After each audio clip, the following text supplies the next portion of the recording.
not his. Maybe she was talking to you. Answer to your prophecy.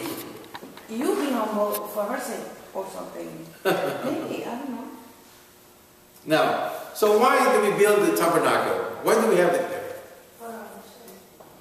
Yeah, I understand that. It's for our sake. Store the leftover. If you look at your materials, there are two reasons.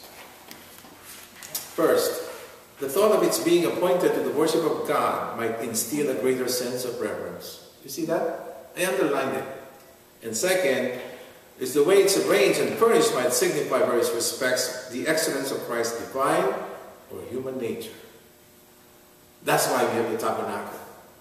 So it helps us, you and me, for greater reverence for God.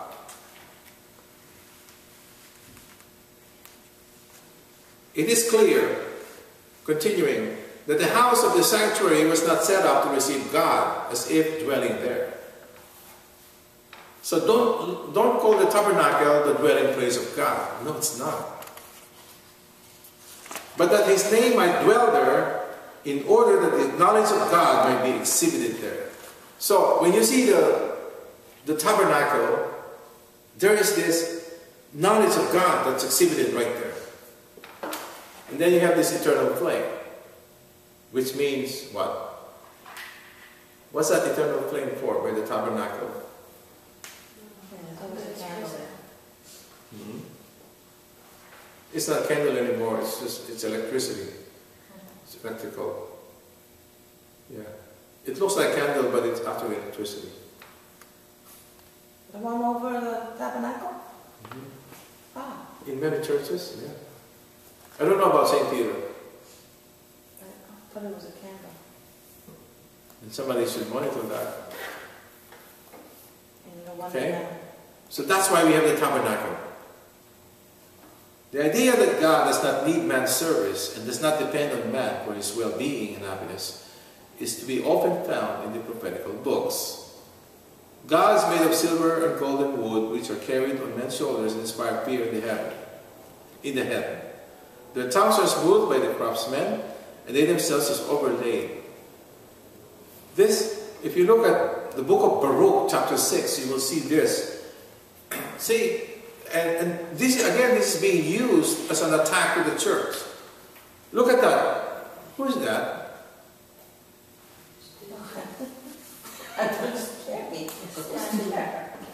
Who's that?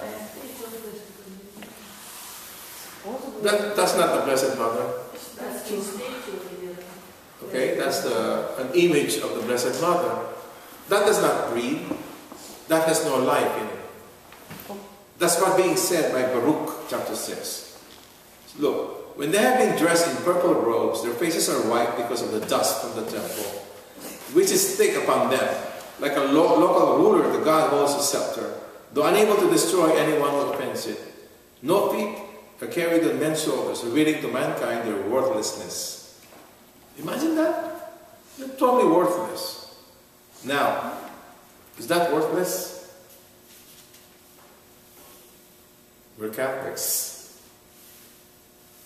I don't like statues. What does that do? Nothing. It's just a reminder. I keep saying that to the other Christians. It's just a reminder. We don't worship that. Yeah. We cannot possibly worship a statue. That's idolatry. To be honest with you, I don't even bend over a statue. The gospel last Sunday was Cornelius. Remember Cornelius, the first reading? Book of Acts. In the book of Acts last Sunday, what did Cornelius do? He bowed down and knelt before Peter. What did Peter do? Rise up. I'm only a human being like you. Did you notice that, the first reading last Sunday? Mm-hmm. Peter, who was the first pope, said that. That's why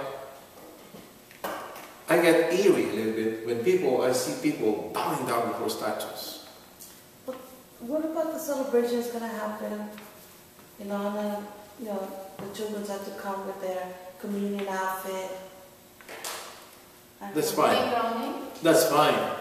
The communion outfit is totally white. That signifies purity. Yeah, but they are innocent, pure. I have no issue with that. My issue is But when they take the statue and they... I'm not against statues. I have statues at home. I have sacred reminders everywhere in the house.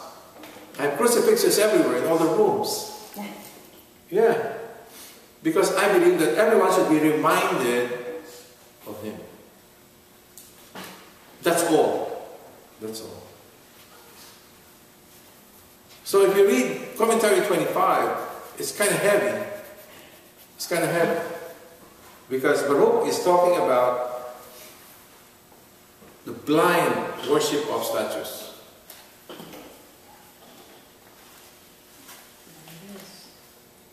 You see it? Commentary 25?